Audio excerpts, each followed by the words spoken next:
Jai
समस्त भक्तদের উদ্দেশ্যে বললেন, তোমাদের চৈতন্য হোক, তোমরা জাগো।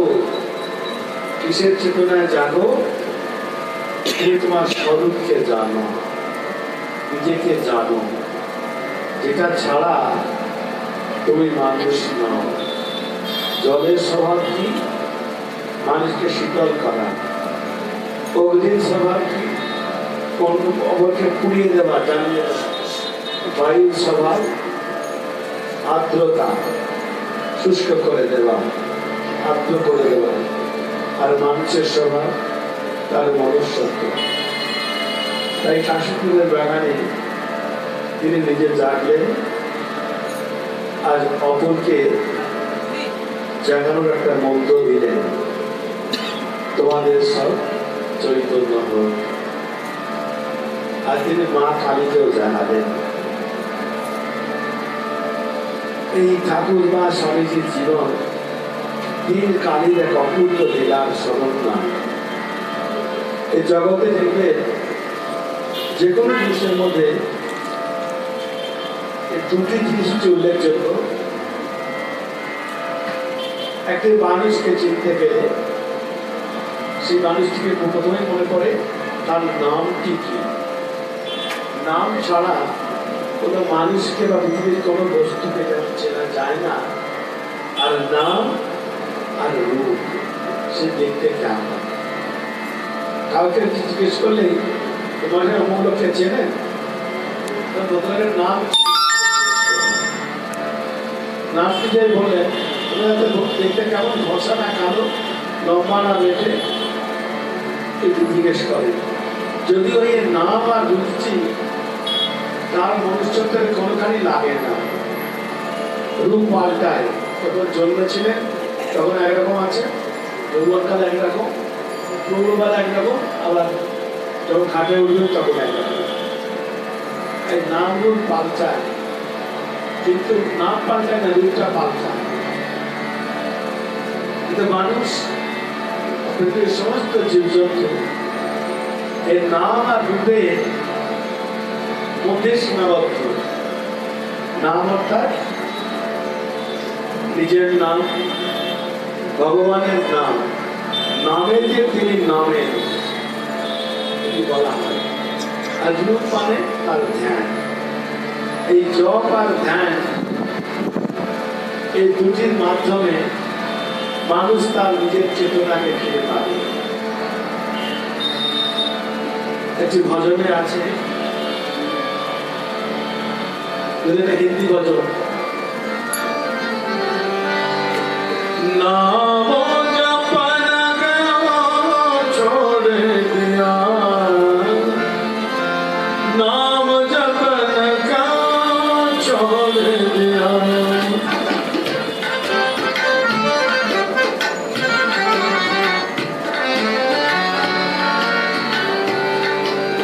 नाम जपन क्यों छोड़ दिया,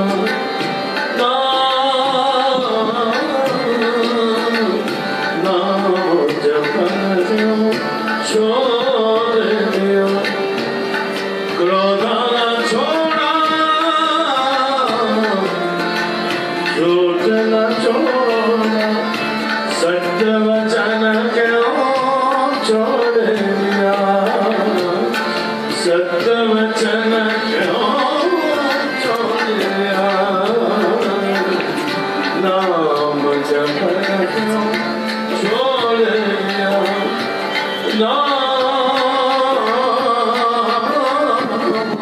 जपन क्यों छोड़ दिया।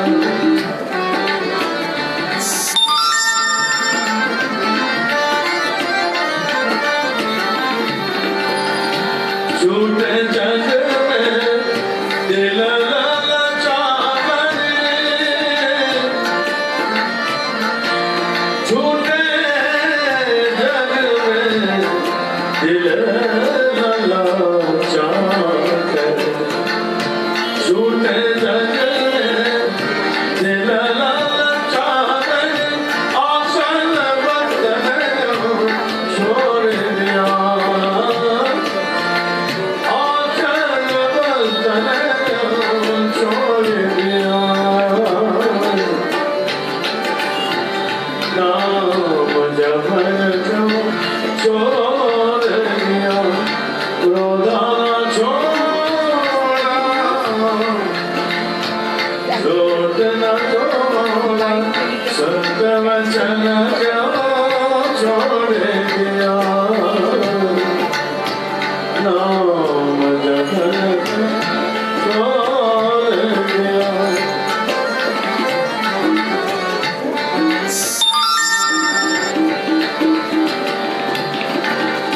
कोई तो खूब समान, लाल रतन क्यों छोड़ दिया,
হচ্ছে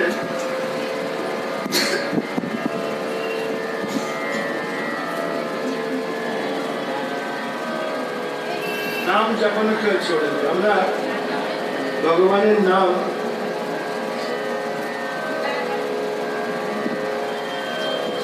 করি না বা করতে ভুলে যাই। আমাদের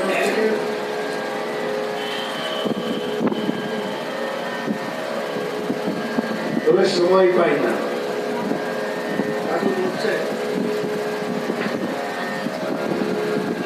যে সব কাজ করার সময় আছে, ভগবানকে ডাকার সময় নেই। যারা আছেন এখানে বেশিরভাগ আমি বলি সংসারের ভেতরে বেড়ার লোক।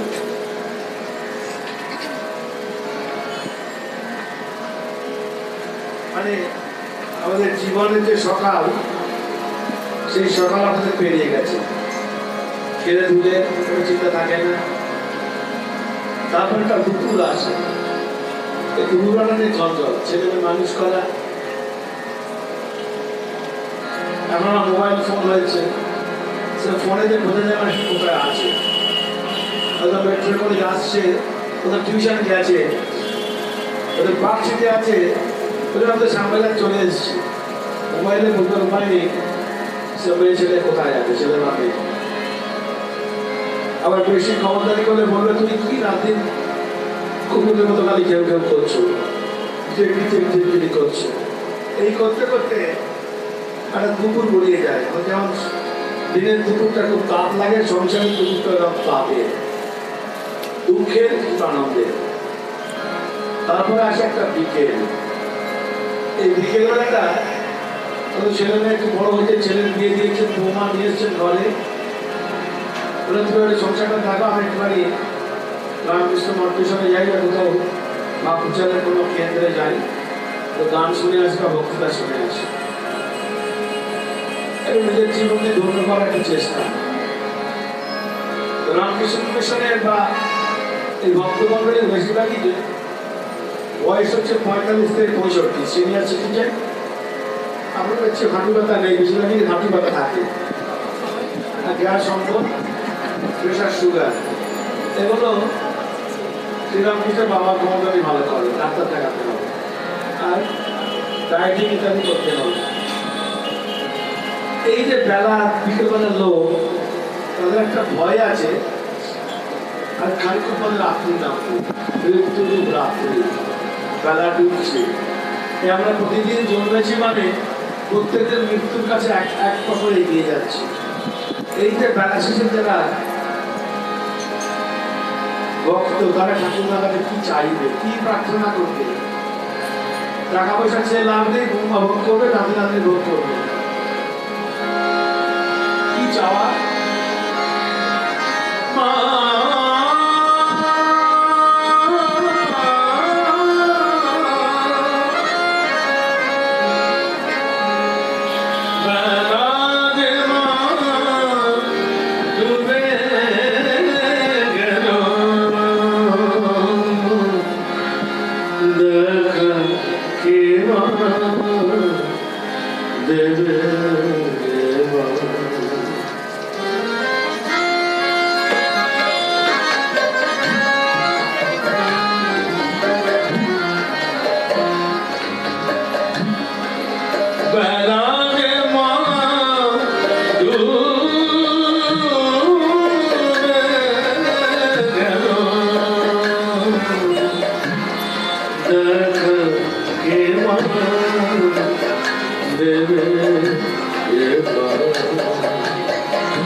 তুমি চিন্তা করো না, তুমিও একবার সুযোগ পাবে।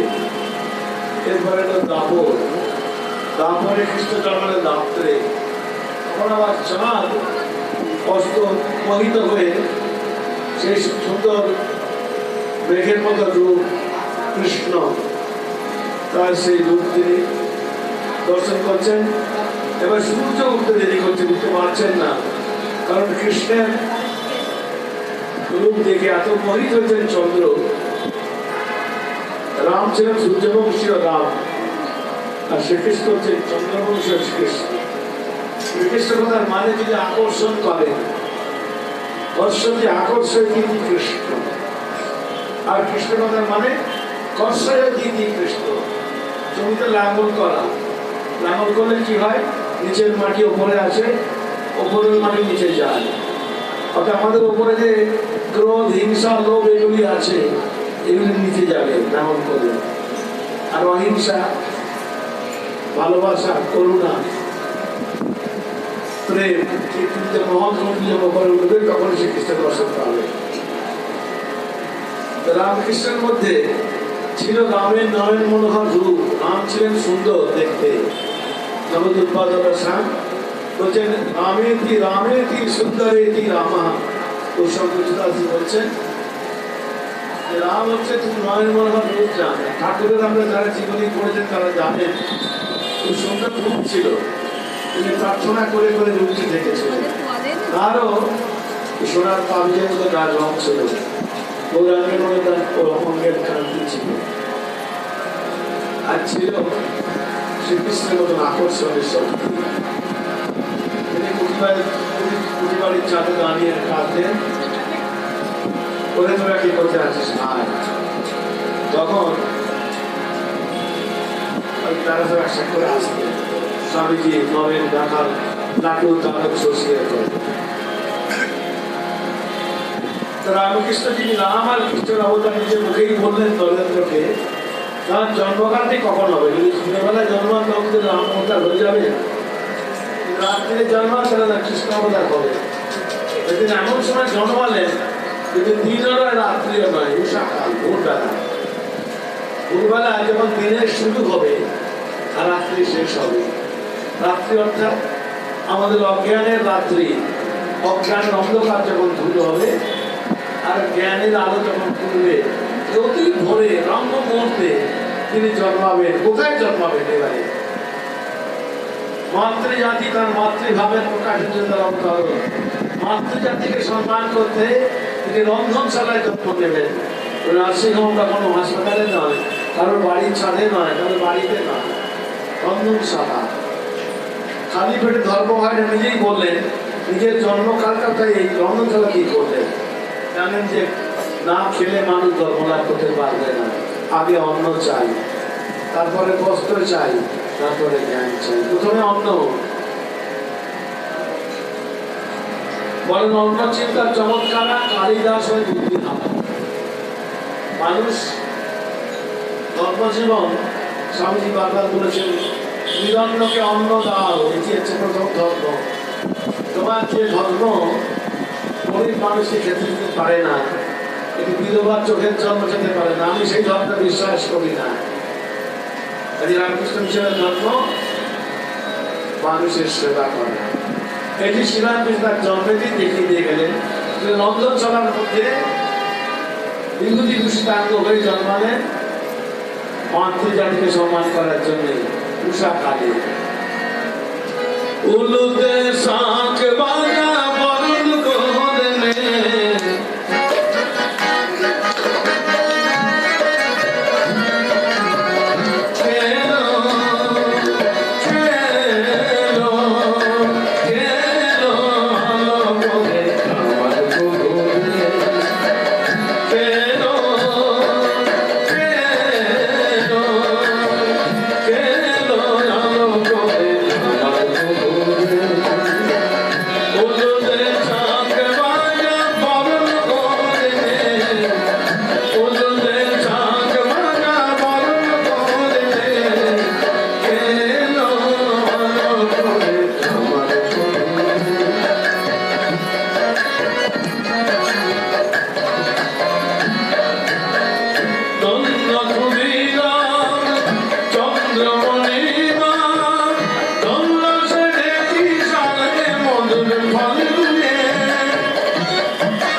চাইতেন ভক্তির ভক্ত নিয়ে আনন্দে মেতে থাকতে।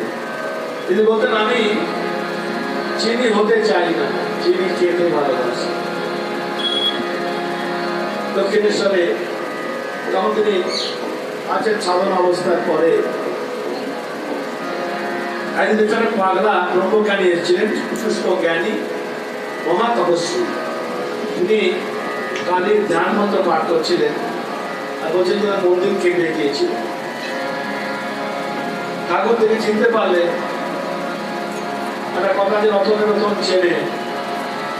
ঠাকুর চিনতে পারলেন তাকে একটি মহা জ্ঞানী এসেছে।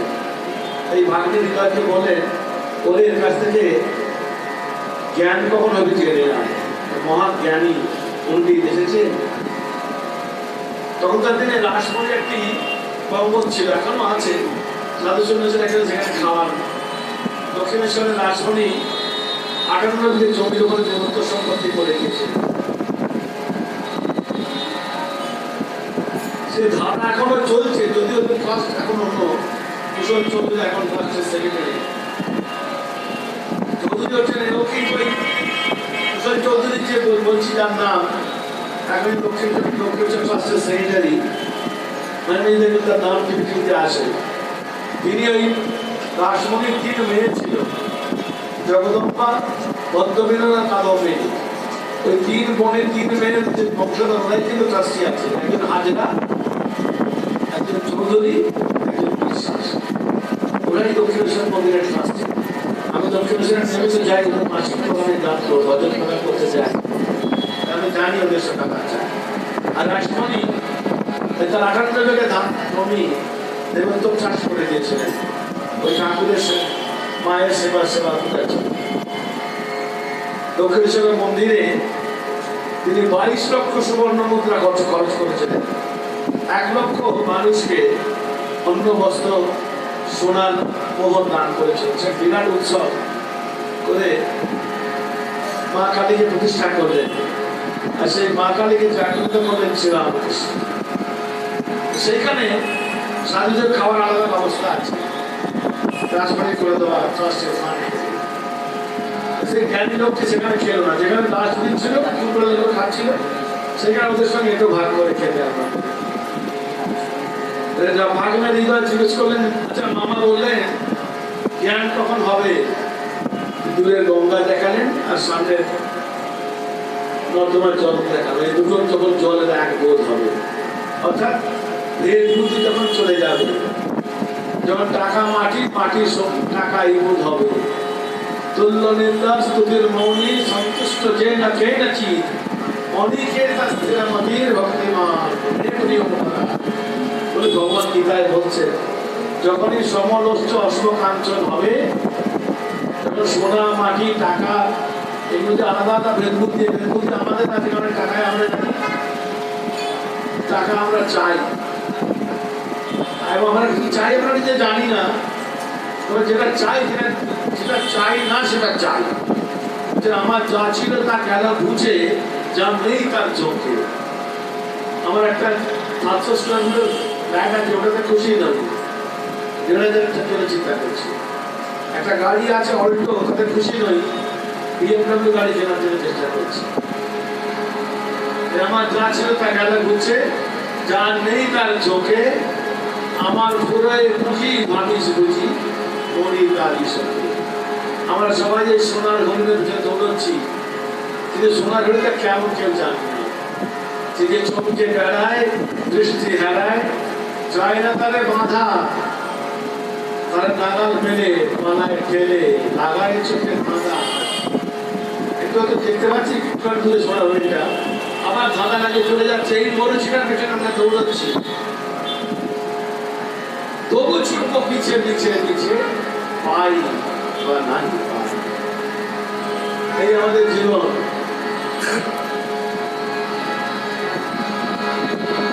সেই জ্ঞানী লোকটি বললেন, যখন দুটি জলের উপর এক হবে তখন তার জ্ঞান হবে। নর্দমা নর্মদার বলতে হবে। আর ঠাকুর এই অবস্থা দেখে মার কাছে প্রার্থনা করলেন, এবার তোমাকে এত ডাকলাম, এত ভগবানের কথা বললাম, এত ভগবান লাভ হলো আমার, সেখানে আমার চুলের বড় জটা হবে, সেখানে উকুনের বাসা হবে, আর চিন সঙ্গে বসে সে খাবে। আমি এরকম ভক্তি, এরকম জ্ঞান আমি চাইনি। আমি চিনি খেতে ভালোবাসি, চিনি হতে চাই। আমি ভক্তি ভক্ত নিয়ে আনন্দে থাকবো, রসে বসে থাকবো। রসে থাকবো কারণ এই ভগবানের যে প্রেম, ভগবান খুব যে রস, সেটি অমৃত রস। সে অমৃত রস আমি চাই। তোমার বসে থাকবো, অর্থাৎ আমি বেসামাল হয়ে যাবো না। বসে হি যাচ্ছেন আমি প্রজ্ঞা প্রতিষ্ঠিতা, ভগবান গীতায় বলছেন। তাই তিনি শুকনো সাথে হতে চান না, তিনি কি চান? রসে বসে রেখে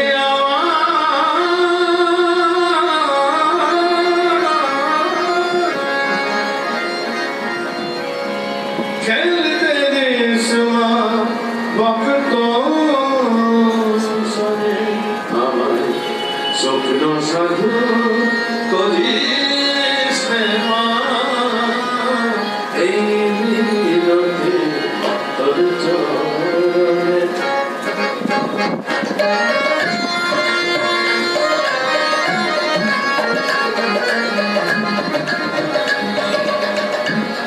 রসে বসে রেখে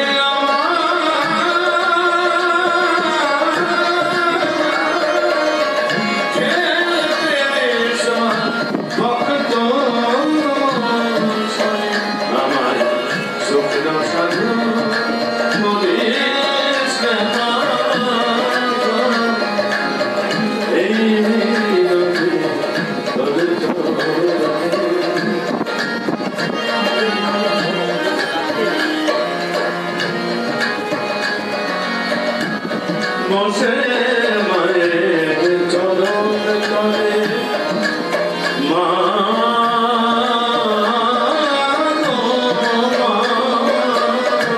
বসে মায়ের চরণ তলে আমি গাইব না মামা মনে সাত বলেছে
তোদের মাঝে রাজা হয়ে আমি আসন পেতে বসবো কি মা, তোদের মাঝে রাজা আমি আসন পেতে বসবো কি তোর কথা শুনিয়ে যাব কথা মৃতের কথা ছলে তোর কথা শুনিয়ে যাব কথা মৃতের কথা ছলে রসে বসে রেখে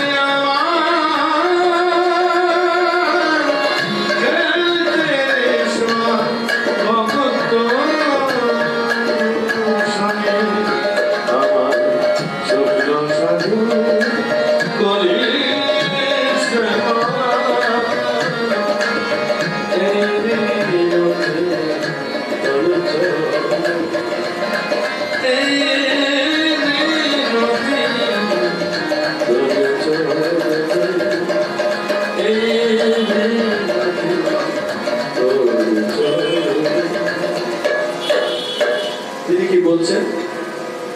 আমি সাজ হয়েছে দেখতে সকল প্রেমিক চলে। আমি যারা একবারে ভগবানকে ঈশ্বরকে একবার ডেকেছে আমি তার কাছে যাব। আমি যাবো বাদল বাগানে বিদ্যাসাগর মশাইয়ের কাছে, বলবো এতদিন ডোবা নালা পুকুরে ডুবেছিল, এখন সাগরে এসে বসে। আমি যাব অদললাল সেন, চুনিলাল বোস, কমলপুরের কেশব সেনের বাড়িতে।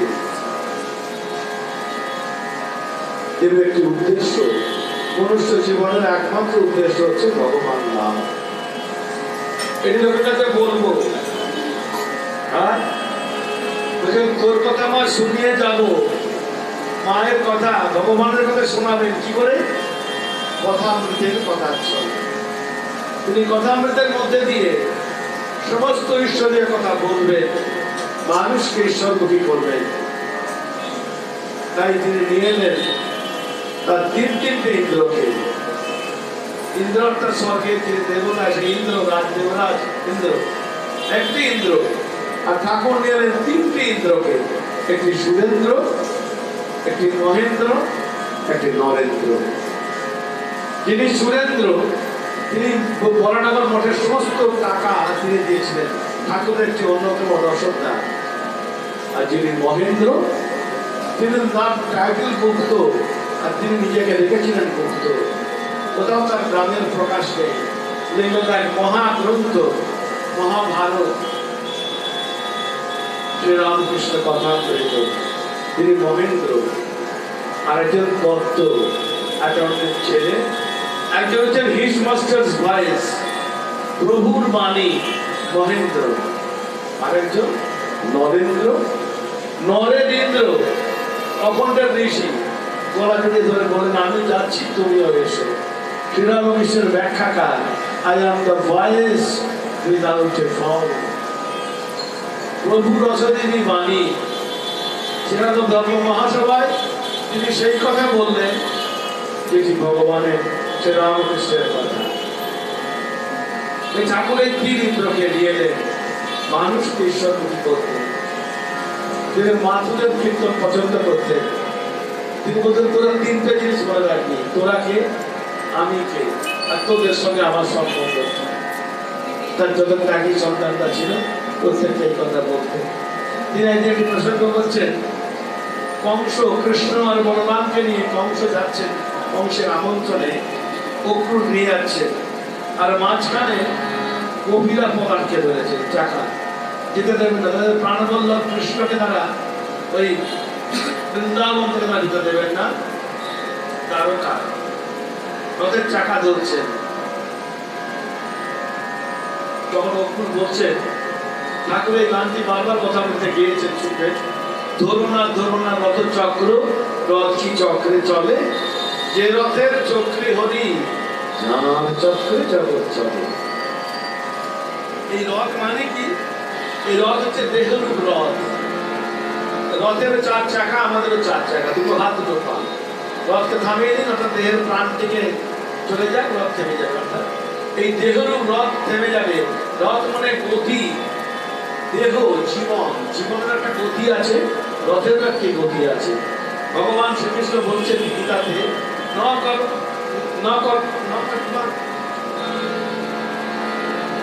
বলছেন তুমি কর্ম ছাড়া এক মুহূর্ত স্থির থাকতে পারবে না।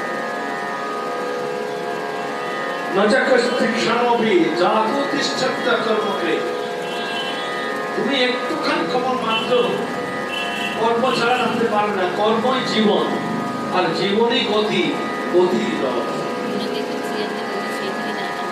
ভগবান কৃষ্ণ যখন বিভিন্ন নাম হয়, যখন ঝুলনের সময় দাদাদের জন্য ঝুলনে যান, তখন নাম দিয়ে আমরা দৈববিন্দ।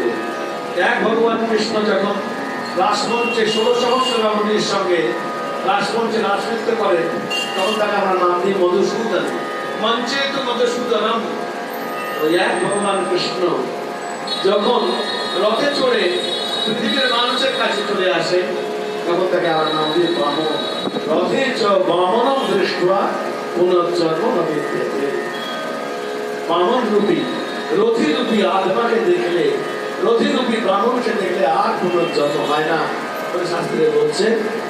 তো এই ঠাকুর গাইছে ধরো না রথি এ সারথি অসারথি। এই রথিকে ধরতে যে রথি মানে আত্মা, রথিকে ধরতে যেও না, যার আজ্ঞায় রথটা চলছে দেবতা চলছে তাকে ধরতে যেও না। ধরো না রথি এ সারথি অসারথি। বিনা রথির অনুমতি কাজ ওটার রথ আপনি চলে। অর্থাৎ যদি প্রাণটি না থাকে, আত্মা না থাকে, এই দেহরূপ রথে চলবে না। তাই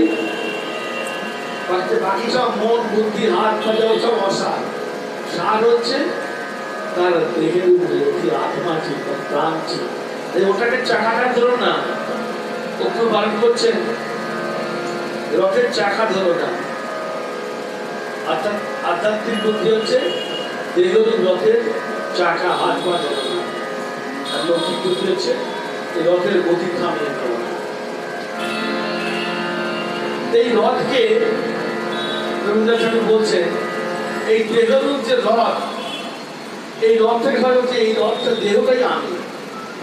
রথের মধ্যে যিনি আছেন তাকে না জেনে এই দেহরূপ রথটাকে আমরা আমি ভাবছি, যে রথ ভাবে আমি দেব, মূর্তি ভাবে আমি, পথ ভাবে আমি দেব, হাসি অন্তর জানি। এই কীর্তনটি করে আমি শেষ করবো। রবীন্দ্রনাথের গান ছিল রথ যাত্রা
बाजी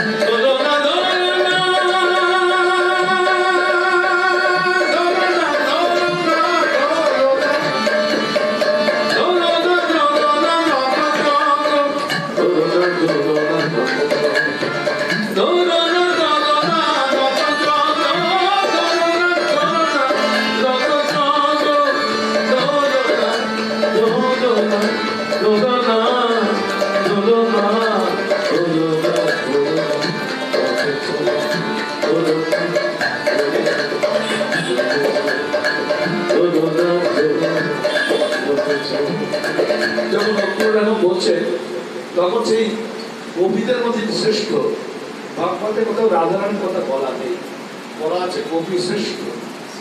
গোপী শ্রেষ্ঠ তিনি বলছেন, আচ্ছা তোমরা যে ভগবান শ্রীকৃষ্ণকে নিয়ে যাচ্ছ, তোমরা কি জানো শ্রীকৃষ্ণ কি খায়, কিভাবে থাকে, তোমরা চলে? তাই নিয়ে গেলেই হলো, তিনি জানেন যে শ্রীকৃষ্ণকে মারার ক্ষমতা কংসের 14 পুরুষেরও নেই, যদিও তিনি কুবলাশ্ব হাতিকে মদ খাইয়ে রেখেছেন তাকে মারবেন করে।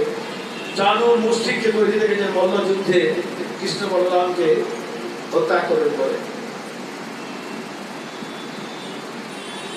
এরা তখন বলছে, এরা তো সেই ভগবান স্বয়ং নারায়ণ এসেছেন জানেন, গোপীরা প্রত্যেকে জ্ঞানী ছিলেন, তারা ওই মোহন চূড়াওয়ালা কৃষ্ণকেই তারা জান, তারা ওই রাজবেশধারী নারায়ণ স্বয়ং সেই কৃষ্ণকে জান না।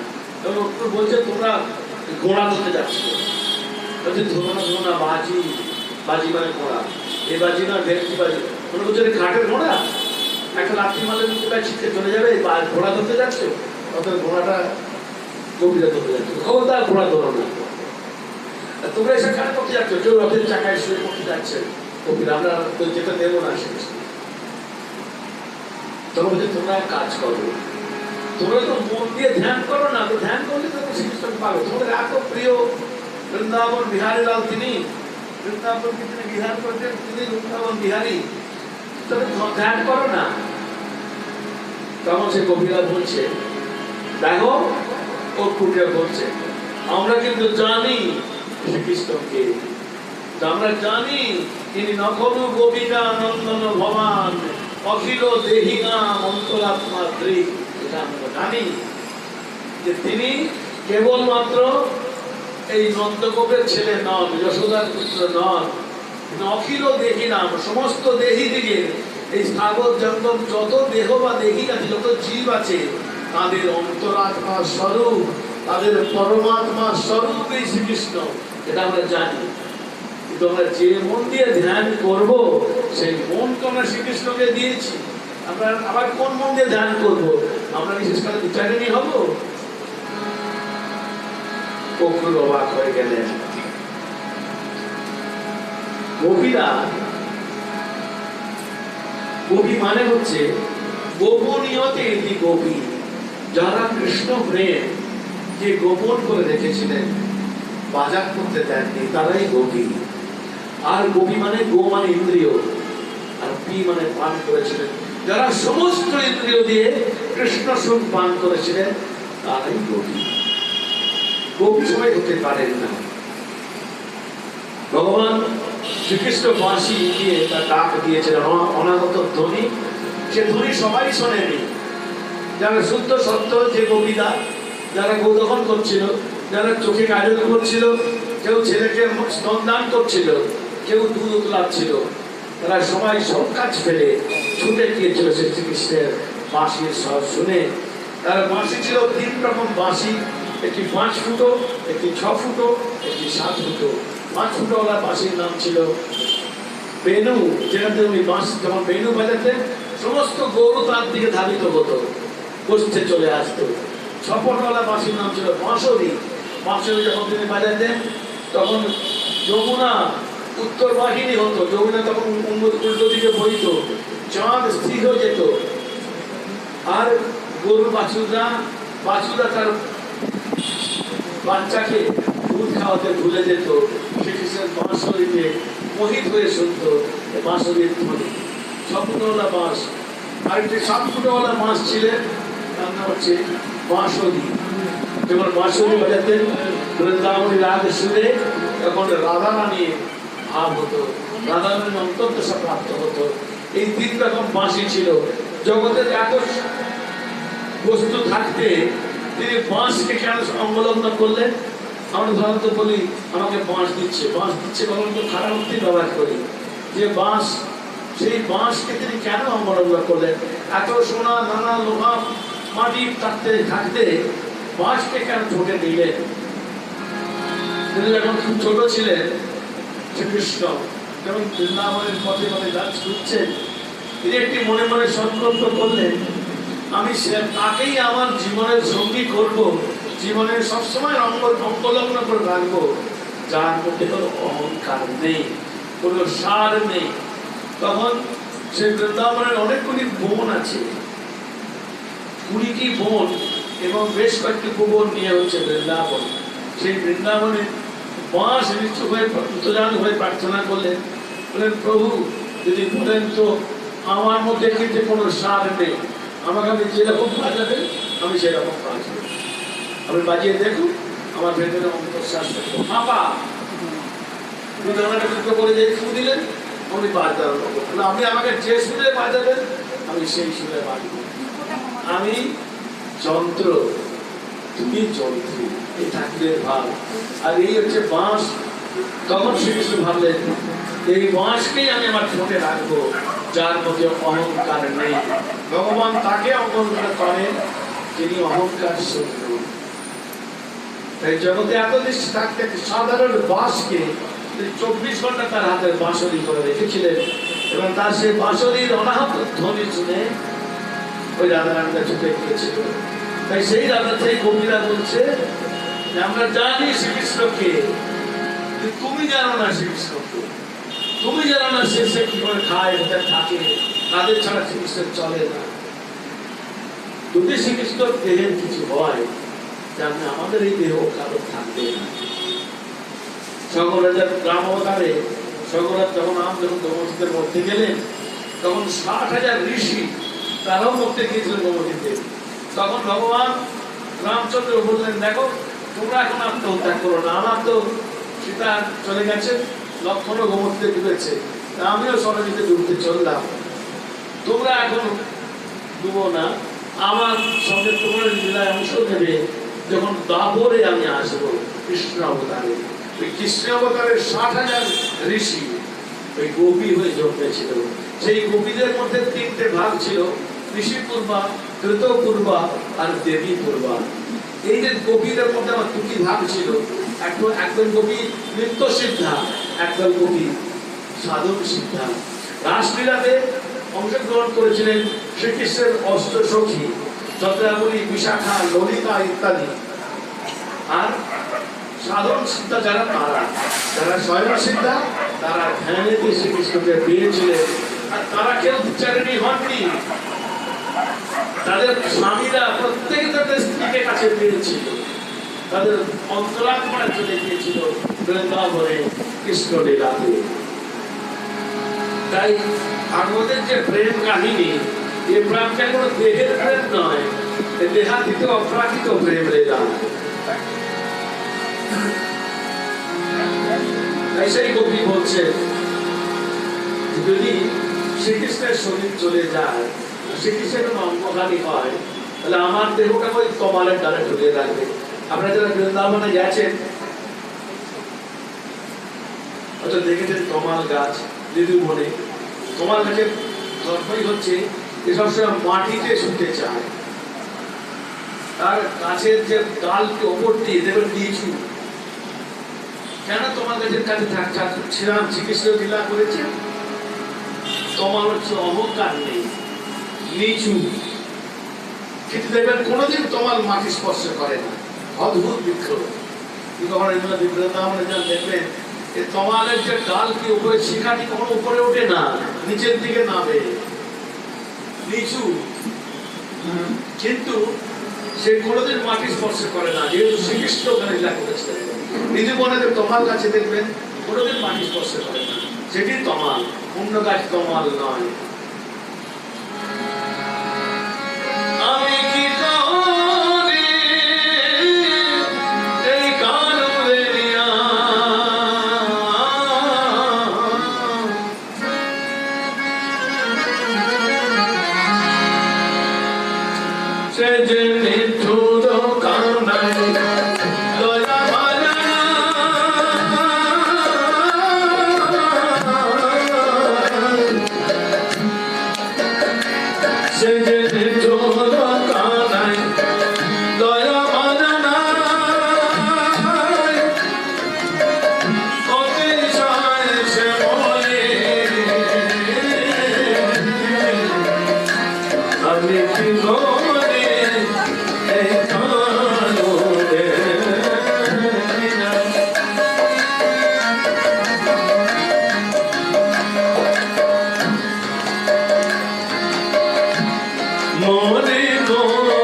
যমুনা তো টেনে কোলে খেলে কদমের বলে যমুনা তো টেনে কোলে খেলে কদমের বলে বলে লয়ে জনগণরা বলে লয়ে জনগণরা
দক্ষিণেশ্বরের কীর্তনটি বারবার করেছেন বা করিয়েছেন। যখন এই জায়গায় এসেছেন শ্যামনাম তরু করি লিখো শব্দ সহচরী তুলসী মঞ্জরি দেবতার ঠাকুর সঙ্গে সঙ্গে সমাধিস্থ হতেন আর সবাইকে নিয়ে লাটু মহারাজ রাখাল মহারাজ সবাইকে নিয়ে ঘুরে ঘুরে নাচতেন।